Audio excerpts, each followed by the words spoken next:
Hey everyone, welcome back for another deep dive. You guys sent in some seriously fascinating source material for us to unpack today. Oh, yeah. Yeah, an audio recording of a therapist reflecting on their experiences with clients. I gave it a listen, and I think this one's going to provide some serious food for thought. I always find those kinds of sources so interesting. Cool, Like great. we're not just talking about theory, we're actually getting a window into real people's lives, like how these family dynamics actually play out. Exactly. And this therapist starts off with this story about a family where the dad clearly favors the daughter. Oh, that's always a tricky one. Right. And it ends up creating this whole chain reaction in the family dynamic. The mom feels left out, and the daughter kind of gets pushed into this role, Mm. almost like a surrogate wife in a way. You see that dynamic a lot, actually. And I think a lot of listeners can probably relate to some degree of parental favoritism in their own families, even if it's not as extreme as this particular case. But the thing is, it creates what family therapists call coalitions. So you can kind of picture it like a triangle, right? Mom, dad, daughter. Okay, I'm visualizing the triangle. And the father and daughter form this really tight bond, which leaves the mom kind of out in the cold. Yeah, so it's not just about the daughter being daddy's girl. It's about how that specific bond affects everyone's role in the whole family system. Exactly. It's like, think of it like your hands. Okay. You need both, right? You can't really function with just one. Uh-huh. That's a good analogy. And in the same way, children need a balanced relationship with both parents to, develop in a healthy way. That makes sense. But in this case, the daughter is put in this position where she feels like she has to take care of her dad, especially when he's been drinking. And it's almost as if by doing that, she's trying to earn her mom's love at the same time. Oh, wow. So she's kind of trying to compensate for the lack of closeness between her parents by taking on this caretaking role. But then the therapist says something that really struck me. The daughter ends up sacrificing her own personal development in the process. Right. Like she misses out on those typical teenage experiences because she's so wrapped up in managing this family drama. Exactly. And that's what's so dangerous about these unhealthy coalitions, right? They rob kids of the chance to just be kids, to figure out who they are and develop their own sense of self. But hold on, this family story takes an even more, how do I say this, a more intense turn. So they move to a new apartment, but get this, the mom takes the son and moves out. Wait, what? Yeah, with the dad, Yeah. leaving the daughter completely alone in the old apartment. Oh, wow. So on the surface, you might think freedom, you know? Right, like finally she can just live her own life. But it's way more complicated than that because she's basically been thrown into this independence without any of the tools or skills to actually navigate it. Yeah. She hasn't had those years of, learning how to form healthy relationships, how to assert her own needs, just the basic stuff of figuring out how to be a teenager in the world. Right, like she got robbed of that whole crucial developmental stage. And to make matters worse, her parents end up dying in an accident, which just intensifies that feeling of abandonment even further. Oh, man, that's Yeah. heavy. Oh, so not only has she been forced to grow up too fast, but now she's dealing with this incredible loss and she's completely on her own. It's heartbreaking, but it really underscores how these early family dynamics can have a ripple effect throughout a person's entire life. Absolutely. And those patterns often show up in our adult relationships too, romantic relationships, friendships, even the relationship we have with ourselves. It's like we're carrying around this invisible baggage from our past. That makes a lot of sense. And speaking of baggage, this brings us to the topic of infidelity, which the therapist seems to suggest is kind of a natural progression from everything we've been talking about. They point out that when you have that emotional distance growing between partners, especially during those typical family crises that everyone goes through, it creates this breeding ground for infidelity. It's like cracks start forming in the foundation of the relationship, and those cracks make it vulnerable to, outside forces. And when partners aren't communicating or feeling connected, they might start looking for that connection and validation somewhere else. And here's where the therapist makes a pretty thought-provoking statement. They say that affairs are often not about a lack of love, but a need to release tension. Whoa. That's kind of a mind-blowing concept, right? Because the common assumption is that infidelity automatically equals the end of love. Right. It definitely challenges us to look beyond that simple narrative of betrayal and to consider the deeper emotional needs and complexities that might be at play. I like that. Looking beyond the surface. Yeah. Because it's rarely black and white. And the therapist goes on to give some examples of infidelity in modern society. And it becomes clear that it's this messy, complicated issue. and the fallout affects everyone involved, not just the couple. Yeah, you see it impacting the kids' extended family. Even friends can get caught in the crossfire. It's like this ripple effect that disrupts the whole ecosystem of relationships. Exactly. And then the therapist makes this comparison that really made me stop and think. They talk about how these modern relationship models, like open marriages or polyamory, might actually be a step backward in terms of the evolution of family structures. Oh, that's interesting. So they're saying that while some people see these models as a sign of progress or freedom, they could actually represent a regression to earlier stages of human family development, Mhm. where, commitment and exclusivity weren't really as clearly defined. Right. And I think it's important to remember that every individual and every relationship is different. There's no one-size-fits-all answer here. Definitely. I mean, the therapist really emphasizes the importance of making choices that align with your own values and your own needs. Exactly. It's about being self-aware and making conscious decisions instead of just blindly following what society tells you to do. Which brings us to this story the therapist tells about a client who agreed to an open marriage.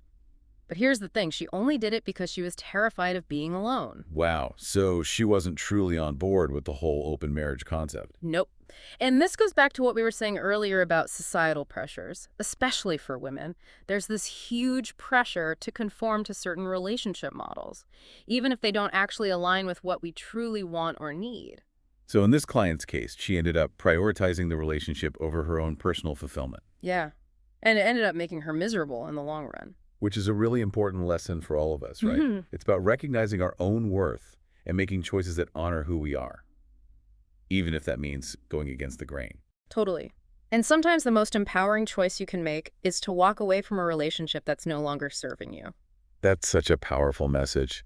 And I think so many people struggle with that, especially in a culture where there's this intense pressure to be in a relationship, no matter what. It's like that old saying, it's better to be single than in a bad relationship. 100%. Yeah. And it sounds like this therapist is saying that true fulfillment ultimately comes from loving and respecting yourself. It all starts with self-love. Absolutely. It really does. And, it's interesting because the therapist contrasts that with how things used to be.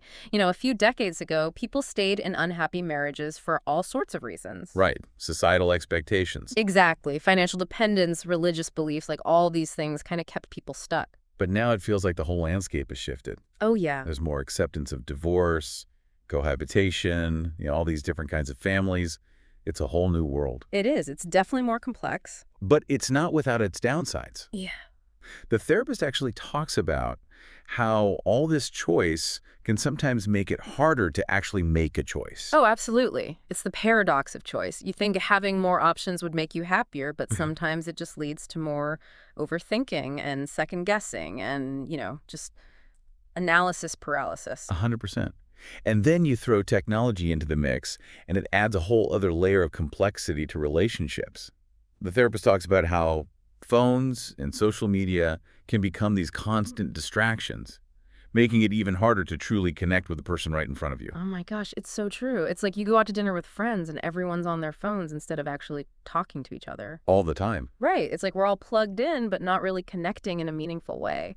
And I think that constant connectivity can really chip away at intimacy over time. It's like, think about it. There's a big difference between texting, I love you, and actually looking someone in the eye and saying it. A huge difference. One is easy and convenient, but the other takes, real presence and vulnerability. Totally. And then, of course, there's the whole online dating world, which the therapist brings up as well. Oh, yeah, online dating. And, while it can be great for meeting new people, they also talk about some of the potential pitfalls. Oh, yeah, for sure. Like sometimes it can feel more like shopping for a partner than actually trying to build a genuine connection. It's like you're swiping through profiles and focusing on these superficial qualities and maybe missing out on that deeper compatibility that actually makes a relationship last. Exactly. It's interesting, though, because the therapist actually circles back to infidelity at this point and goes deeper into the motivations behind it. They argue that it's often way more complex than just physical desire. Right. It's like a whole tangle of emotional needs and unmet expectations, and sometimes even like power dynamics within the relationship.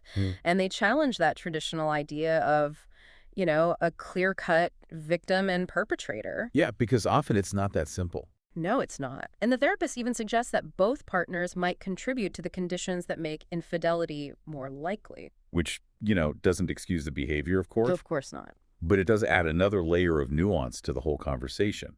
And I think it really underscores how crucial communication is in relationships, which is something the therapist keeps coming back to. Absolutely.